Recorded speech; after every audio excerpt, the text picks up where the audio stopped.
I'm Violet McAvoy from San Mateo, CA, USA. Every day, energy is wasted in municipal streams as water flows through pipes, treatment plants, and outfalls.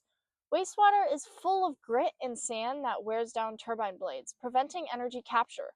Current protective coatings, like high-velocity oxygen fuel coatings, are effective but are 300 to 500 times the cost of my epoxy composites.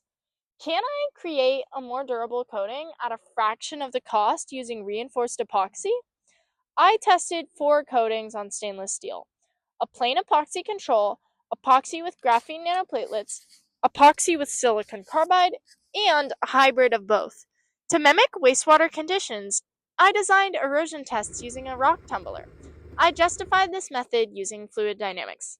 In the tumbler, particle Reynolds numbers indicated transitional particle behavior, similar to Bay Area wastewater systems. I also calculated the Freud number, showing a cataracting regime. I measured hardness using pencil tests and adhesion using crosshatch tape tests. Graphene nanoplatelets perform the best in erosion resistance, losing only 0.15% in mass compared to nearly 1% for the control. That's over 6 times better. However, silicon carbide showed the highest hardness and trended towards strong adhesion, but didn't perform well under erosion.